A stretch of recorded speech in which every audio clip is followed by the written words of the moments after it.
All right, Shalom. I'd like to give all honor, praise, and glory to my power, Yahweh, Ba'ashem Yahweh. It's a quick lesson. And I'm entitled this, which I'll probably just make this a series from now, from every now and then. How is the things of Esau searched out, or using Proverbs 28 and 15. All right. Matter of fact, let me grab that, then come back to this article. All right. Other things. All right, because the scriptures explains scriptures have a way of explaining everything. All right, there are many things that can apply to Esau, right? Because he is the wicked. So this says Proverbs 28 and 15, as a roaring lion and a raging bear, so is a wicked ruler over poor people. All right, we're gonna find out what a roaring lion is and what a raging bear. All right, we're gonna start at the word ranging. All right, means to run to and about, to be eager or greedy or thirsty. All right, appetite. But you know, this man is greedy for everything, for resources, for lands. All right, and mainly that's what I want to talk about. All right, we're gonna get something for ranging a roaring lion. So some context. This is Psalms chapter 10 concerning a raging lion. We're gonna start at Psalms 10 and 4. The wicked, through his pride of his countenance, will not seek after the Most High. The Most High is not in all his thoughts. His ways are grievous. His judgments are far above out of his sight. As for his enemies, all right, he puffeth at them. And that's the mindset of Esau, all right. That's why he's oppressive, all right. And pursuant to Job 9 and 24, scriptures say the earth is given into the hand of the wicked, all right. He have said in his heart, I shall not be moved, for I shall never be in adversity, all right.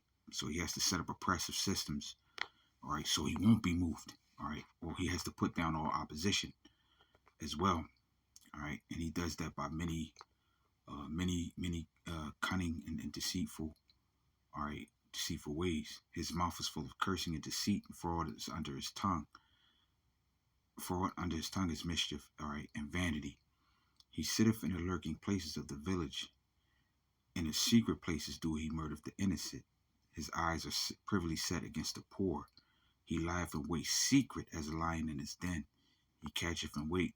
He lieth in wait to catch the poor. He doeth catch the poor when he draweth him in his net. All right, and that's part of setting traps. All right, so let's go into this article. All right, it says study indigenous tribes lost 99% of land to colonization.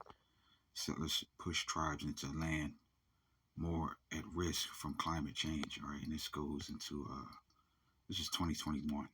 All right, it says a team of researchers published a study on Thursday confirming that indigenous people already knew the colonization of North America resulted in a near total land loss for the continent's original inhabitants, one of the most detailed reckonings of tribal land loss to date.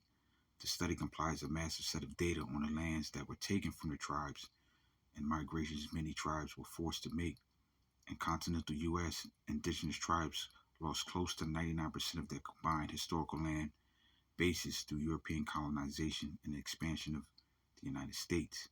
All right, Justin Farrell, sociology professor at Yale University and the lead author of the paper, said not only were tribal lands stolen, shrunken, or wiped off the map completely, but the tribes' present-day lands face increased exposure to climate risks and hazards, especially extreme heat, all right, and less precipitation, all right, and that comes from because you know, I'm gonna say this, and this is something that I learned from somebody. One of the things that I know, a lot of indigenous tribes didn't cut down all the trees, and that helped with less hurricanes. All right, this is what I was told. They didn't cut down the trees, all the trees, because it helped with less hurricanes. Now, if you go into the law, all right, there were certain trees that you were meant to cut down and meant to leave up. All right, and these things had an effect on the environment. All right, so they understood that they couldn't just utterly snatch away everything out of the environment. All right, it would lead to disaster. These are things they understood back then. All right, but let me read on. Like the displacement of pre-American peoples, the disproportionate impact of climate change on the tribal lands. All right, is not a novel discovery. All right.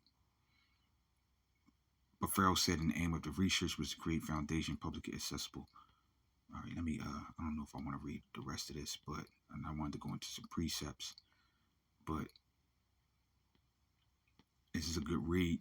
All right, and it talks about, now mainly I wanted to get into, when I read this, I wanted to get into the entirety of the impacts of what you call colonization.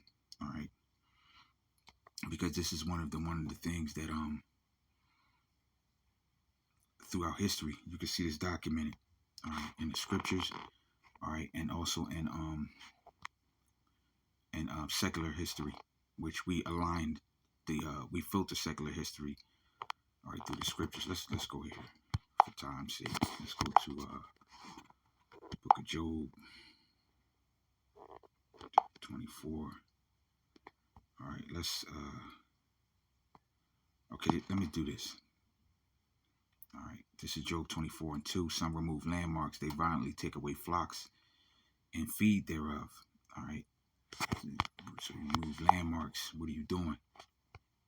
All right, you're removing borders and boundaries. All right, coast, land, landmarks. All right, territory. All right, so they turn the needy out of the way. The poor of the earth hide themselves. All right, behold, as wild asses in the desert go they forth to their work, rising betimes for prey. The wilderness yield the food for them and for their children. All right, they reap everyone his corn in the field, and they gather the vengeance of the wicked. All right, so they put under rule of the wicked. They cause the naked to lodge without clothing, that they have no covering in the cold. All right, and like I said, to keep you oppressed, so that you won't move out of your place, man. That's why there's a heavy distinction always between the rich and the poor.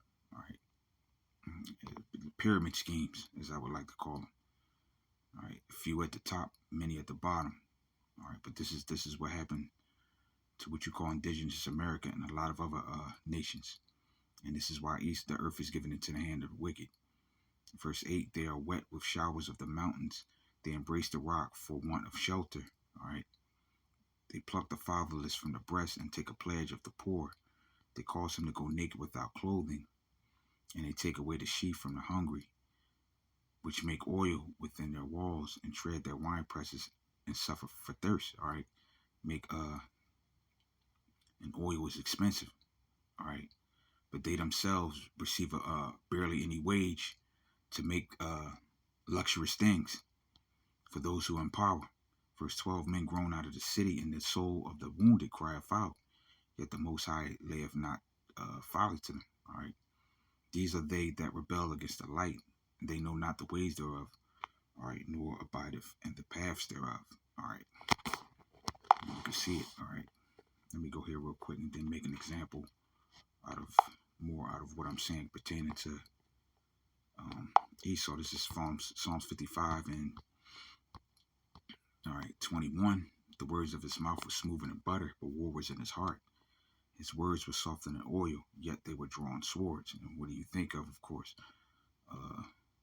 Politicians saying things but never keeping their promises. Now, let's go here. Let's get an example of Psalms 55 and 21. All right, which I was reading this earlier. Let's go to First Maccabee. This thing is silly sometimes. And let's start at 20. Okay, here we go. Bear with me, Salaki. Alright, this is First Maccabees 1 and 20. And after the Antiochus had smitten Egypt, he returned again in the 143rd year and went up against Israel and Jerusalem with a great multitude. And he entered proudly into the sanctuary and took the golden altar and the candlestick of light and all the vessels thereof, and the tables of showbread, pouring vessels and vials, and the censers of gold and veil and a crown, and the golden ornaments that were before the temple, all which he pulled off. He took the silver and the gold and the precious vessels, and he took the hidden treasures which he found. And when he had taken them all away, he went heaven and spoken very proudly. Excuse me. Therefore was a great mourning in Israel in every place that they were, so that the princes and elders mourned, the virgins and young men were made feeble, and the beauty of women was changed. Every bridge room took up its lamentation, and she that sat in the marriage chamber was in heaviness. The land also was moved for the inhabitants thereof, and all the house of Jacob was covered with confusion. And after 2 years fully expired, the king sent the chief collector of tribute into the cities of Judah, who came into Jerusalem with a great multitude. But this is the point. And he spake peaceable words unto them, but all was deceit. For when they had given him credence, he fell suddenly upon the city, and smote it very, very sore, and destroyed much people. So they speak another way, but then their actions don't align with their speech. All right, and these are attributes to which you see even till the day. All right, and the same thing. All right, our people are going to run down to Egypt for help. All right, and they're going to get the same thing. All right, history always constantly repeats itself. All right, but let me end here. And from now on, when I do a particular lesson like this is how I'm going to end it. And the reason why I'm going to end it always this way is because this is how I know what I know, through the scriptures, number one. And they want to set a pretext against those who read the Bible, all right, because of these particular things. All right, so this is Hebrews 4 and 12. For the word of the Most High is quick, powerful, and sharper than any two-edged sword, piercing even to the dividing asunder of soul and spirit, and is of the joints and marrow, and is a discerner of the thoughts and intents of the heart. All right, neither is there any creature that is not manifest in his sight, but all things are naked and open to him, all right, whom we have to do. All right, and that's why they want this word out. All right, that's why, pursuant to Revelations 11 and 11, great fear fell upon them. All right, which saw them. All right, because they stood on their feet. All right, because this word causes you to stand on your feet. All right, it opens your eyes and enlightens you. So with that, I pray that this lesson was edifying. I'd like to give all praise, honor, and glory to my power, Yahweh, by Hashem, Yahweh Shai, or Shalom.